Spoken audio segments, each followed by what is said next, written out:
Hey there folks, it's Reem again with another Conquest video. Today we're going to be going over lessons learned from the June TTS Tournament. There is a round 4, but it doesn't look like I'll be able to schedule a game with my opponent, so I might end up in a draw. So I thought we'd go over lessons learned from the 3 games based on the experiments we were doing with the list. So let's get into it. So first off, just a list. We had Imperial Feudal. We had 2 Hunter Cadre MSUs and 2 Steel Legion MSUs. We were testing out MSU Steel Legion. We're testing out Null Mages.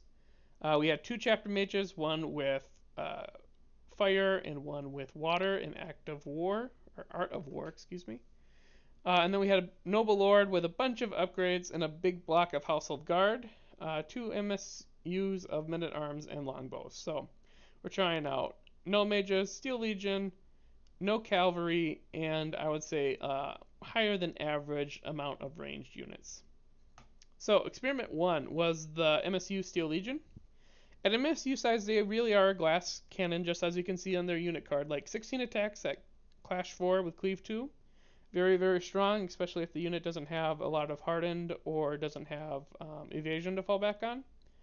The problem you run into is the defense 3 with Harden 1. The Harden 1 just came from the last point balance change, and that's kind of why I wanted to try the MSU Steel Legion. But at the end of the day, they're still just defense 3 with 4 wounds and some keywords and 4 resolve bonuses and such. But at the end of the day, you know, if your opponent just throws dice at you, at D3, you know, it's a 50% chance that you're just going to take the wound. So any spells they hit you with, any volleys they hit you with, if they just get to go first in initiative after, you know, we've already clashed up in the following round, they really just get wiped. And part of that comes to the thing that you want to send the Steel Legion against is, you know, the hard to kill beefy characters on your opponent. So if there's a monster on the enemy side or a big brick, like you don't want to tie it up with small chaff stuff, MSUs that are going to maybe take a standoff. You want to kill the big brick, the big scary thing with the Steel Legion. Well, the problem is, especially with the initiative order, if you go in and you clash and the monster survives on 1 or 2 wounds and you lose initiative, well, the monster's just going to pick up your Steel Legion. Like, you know, like if it's what is it? Like even a mountain giant, let's say. It's going to be cleave 2, so you're going to be saving on 2s instead with 12 attacks. You're going to lose stands of Steel Legion. And once you start losing stands of these MSUs, you really, really feel the damage output of the unit decrease. So at MSUs, didn't really like them. Too easy to get countered, or essentially they left the table without being able to get their points worth. Even at 160 points, just couldn't get them to do any work. So if I were going to do them again, I'd probably take a brick of 5, maybe. At 5, you're going up to 260 points, which is more expensive than a lot of monsters, but it helps fix the chip damage problem because you have 8 extra wounds, and you get a resolve bonus.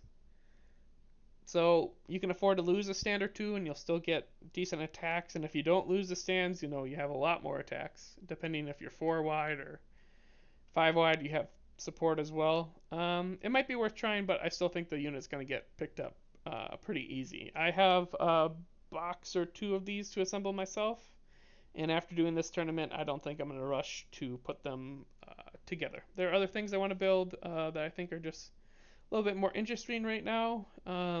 Lovely models, and I will get to them at some point. They're on the cusp of being great. I guess the thought that we would have is the officer as well. Just doesn't really work for the Steel Legion. The officer is like 20 points, and it gives +1 attack and Vanguard 4. The Vanguard 4 is absolutely useless because if you have Steel Legion, you're playing Imperial more than likely, so you should have the Vanguard 5. So they're already going to have Vanguard 5. I think the officer probably would need to do something like Tenacious against shooting. Parabellum seems to be adding more of that to units. I think Steel Legion might be a decent candidate. You know, Tenacious 1 against shooting. would be a really strong rule for like 10 points, 20 points. You put that into a brick of 5 to really make it worth it. Then you might have a little bit something more to work on. It'll be closer to outputting, the damage of a monster, but it'll be even a little bit more expensive if you throw the officer in here. So for the moment, gonna keep them in the box, but they're just on the cusp of being greatness. I think for casual games, they're just fun. Experiment 2 was the Null Mages. So Deadly Shot, Deadly Blade against Priest and Wizard units is what they give to a unit of Hunter Cadre. Deadly Shot, Deadly Blade itself is probably a 10-point rule. If you don't know, that rule is if your opponent rolls a 6 on their defense, they take an extra wound. Couple things that make this extremely narrow is that Priest Wizard units, you're not guaranteed to run into them. There's some factions that don't have any, like Spires. There's some factions that, just don't take that many, like Wadroon, there might be only one character.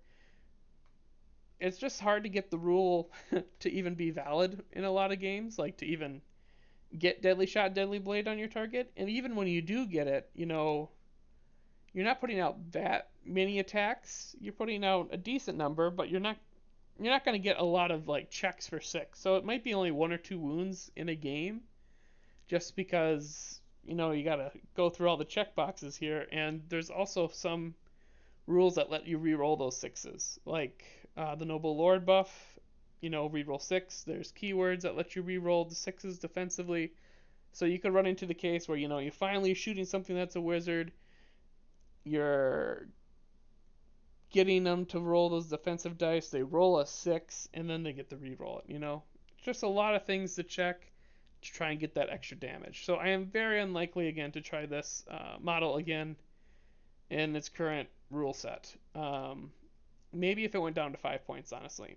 5 points, if I'm at 1995 for points and I'm trying to fill out those last 5, I might just be like, sure, I'll take a Null Mage for 5 points. But even at 10 points, I would say go back to your list, see if you can, configure things around to get like, another 20 points to put another stand or something in, because the Null Mage probably isn't even worth 10 points. If you do want to use it though, I would say if you regularly play Sorcerer Kings and that person is wrecking you with a Mahout with a caster on it, go ahead, crack out the Null Mage. You might get some value there. You essentially need to know going into the game that there's going to be a target that's a very good target for the Hunter Cadre because they're a monster, because then you'll have your rerolls. And then you also need to know that they're going to be a priest or a wizard.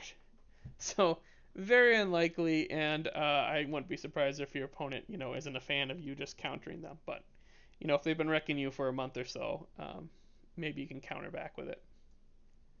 Experiment 3 was the Noble Lord. All the upgrades plus the Household Guard brick. So 6 Household Guard with an Arms Master for an extra Clash bonus. But the upgrades on the Noble Lord itself, Army of Dominion, great. I think it's going to be stapled onto every Noble Lord that's in a unit of Household Guard.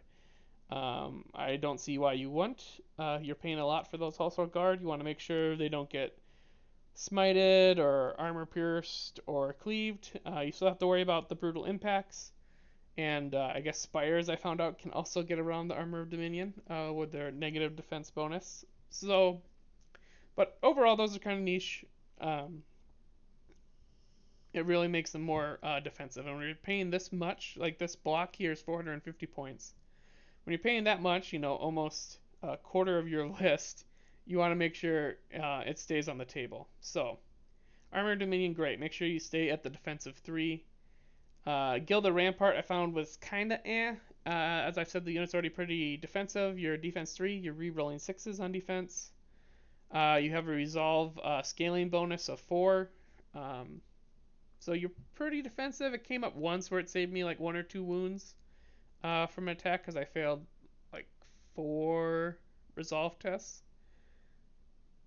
But overall, I found that the 25 points probably could have been better spent elsewhere, or just make this entire brick 25 points cheaper and just don't take another heirloom. Just because you have the slot doesn't mean you need to fill it. In this case, I was trying things out and I thought, what if we just make it super defensive? probably just overkill, overpaying for that benefit. So I'd leave the slot blank for extra points, but if you need to fill the points out in your list, maybe Candleburn or Callanburn or the Flesh Cleaver, kind of depending on how you pick the weapon masteries for your Noble Lord. I like the Cleave. I think everyone always takes the extra attack. It really depends if you go Cleave or Flurry. I play a lot of Order, so I usually get the Flurry, so I'm just used to the Cleave. So I actually like the Flesh Cleaver to make sure that you always get your Cleave because it ignores Hardened. But Candleburn, very good as well. Kind of your choice on which one of the two you want to take. Again, position for forward force, it's great if the army is medium heavy, which I think 100 Kingdoms usually ends up being, because generally whatever unit the Noble Lord is wants to like fight over a point, wants to get in and brawl. So just making sure that you're getting onto the board early with a good chunk of your army, especially this key unit, is very important. It's worth the 20-25 points. I'd almost always take it. Unless you're running your Noble Lords very, very cheap. Overall, the entire brick at 450 is very expensive. Might try and cheapen it up, drop a stand, maybe drop some item or two, but definitely something that was very fun to use. I also found, though, that if this is your big threat and you put it on a point, and there's 4 points in the scenario, your opponent will just try and take the other 3. Because this doesn't have a lot of engagement threat. Like a move charge from this isn't scary at all. And then you're back to initiative order, who goes first. So there's one problem with the list. You can spend a lot for just an island of your opponent not attacking, and then you have 25% of your list not doing any actual damage. Final note though, just if I wasn't clear, if you are running men at arms, I'd keep them much cheaper with just a weapon and maybe get in position. I was really talking up the Armored Dominion. It is great. I think it's really great because you're spending so much for the household card. I don't think it's worth it to try and make a unit of men at arms stay around longer. Experiment 4 was 5-ish ranged units. I say ish because Hunter Cadre are like pseudo melee units. They do melee well. They just don't defend very well in melee. The problem I found with this idea, and it's hard to 100% guarantee that this is the problem, but because I was testing so many other things, I think in order for this to work, you need a lot of time to get that damage in. Like you need 1 or 2 rounds to get that damage in before you engage. And in order to do that, you need like cheap blocker units. So militia or more men at arms, and you need to make like a checkerboard pattern of leaving gaps for shooting and then blocking with an infantry segment. For me, it might just also be my playstyle, but it just really wasn't. It's probably a weak archetype. You need a very high skill level. You need favorable scenarios with points that are easy for you to send some chaff in to score, but then threaten to shoot anybody that comes in to clear it with your ranged units. You need your enemy to be willing to walk into range. Ideally, piecemeal. If your opponent waits until the whole army gets on the board on 3 and then moves up with the whole army at once, well, you're not going to have time to. You might have time to pick off one cheaper unit, but then the more expensive medium and heavies are hitting you at the same time. It can still have great matchups. I think if you are running heavy ranged in 100 Kingdom, you need to be running Imperial. That way you can have a free reform. The Hunter Cadre as their versatile melee option, I think is needed as well for this archetype because you are going to get pushed in if you're heavy ranged and you need something that can actually clash, and that's where the Hunter Cadre would be good. All of this to say, though, is probably good that this archetype is weak. I think if you run into a game where you're like shooting, like you don't want the Tau problem of 40k where you just have like these people that sit back and shoot, and it just becomes a check of can enough of my units survive to get into the lines, or do I just get picked off of the table? So overall, I think it's just really well balanced with the volley. Probably just because it doesn't cause the resolve damage in a lot of cases unless you have special keywords, and also just the average expected damage of volleys is lower. You get less volley or barrages than attacks, and then the native volley is generally on par. I think a little bit lower than your average clash. Like you're usually volleying at 2 going up to 3, where you're clashing at 3 going to 4. It's just overall, I think it's in a good spot. For me personally, I'm probably just gonna stick to 1 or 2 ranged units. I like a nice sized unit of longbows and then maybe a mage. If you're running Imperials, probably Hunter Cadre and longbows, maybe a chapter mage as well. Chapter mages really make it interesting in 100K because if you want the mage, it's like, well, it has to go in crossbows because going in men at arms is just a bad idea for its own reasons. So for me personally, I found that after this, I'm gonna probably go back to 2, maybe 3 if I really need a chapter mage and I want some other things. Experiment 5 was no cavalry. I love cavalry in 100 Kingdoms. One of the reasons I went 100 Kingdoms. So I challenged myself to go all infantry. I did find it is easier to castle up. It's much easier to plan out your formation and go in a giant brick with the household guard at the center, and then you're putting mages on either side, and then you got the hunter cadre kind of going out from there, and the men at arms filling in gaps.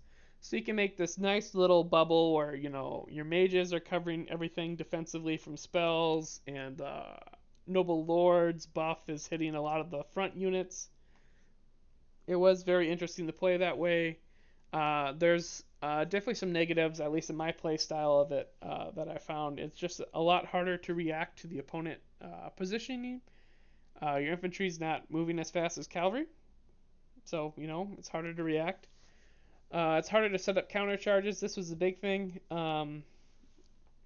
If I move a block of infantry up onto a point, I can move the other one up, but it still might be a move charge. Like I ended up in games where it's like, well, if you charge into the side of this infantry block I moved up to seize a point, my other infantry is gonna be like, gonna need to roll a 6 or not 6, a 3 or a 4 or 5 or 4 or 5 or 6 on its charge in order to get you. And it's like, well, if I don't make the charge, it's a disaster. But if I move charge, it's kind of a disaster as well because I don't do any impacts. So just not being able to set up, defensive layers on the sides when you move units up, I found very challenging. And that might just be, playstyle as well. I'm used to cavalry, so it might just be I sent my units too far ahead, like I was used to playing with cavalry, and then you look back and you're like, I have nothing that can really support the side like I need to. And it's just also harder to threaten zones without being in them. So with unit household knights, you can park 7 inches away from the zone and threaten a move charge into anything that goes into the zone. Where with infantry, like I said before, the move charge isn't that scary. Uh, as I've kind of covered what I've missed already, all that stuff. Plus, late game, when you got like little one stand units running around, sometimes cavalry's really good at that late game move charge impacts to clean up damaged units. The forward deploying as I covered, and then mid and late game repositioning. If you win the right flank, the far right flank, and your opponent won the far left flank, it takes the infantry, an extra round or two to turn sideways and then march across the board. The cavalry, just being natively faster, can get there a round or two sooner, which, when you're limited by the number of rounds, could be very important. And preference really comes down to playstyle. I really struggled personally without having cavalry. I don't know how people run all infantry. I just missed it so much. So I will definitely be going back to bringing some horses into my list. I don't think you need to go heavy horse. I was just like, even if I had one unit of household knights, I think in a lot of games to just cover something or threaten something, I would have felt a lot better. So.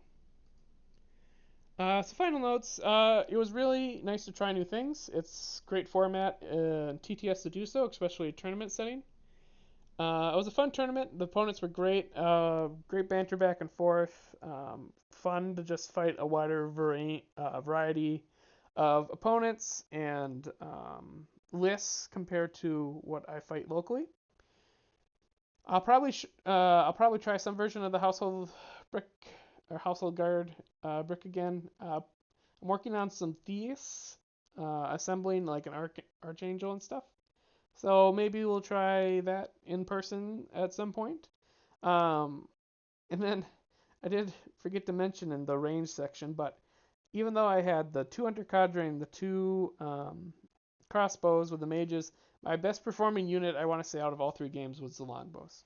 That might just be because they died last because they were in the back, and it might also be because they were so far back when they killed the hunter cadre that were in front of them.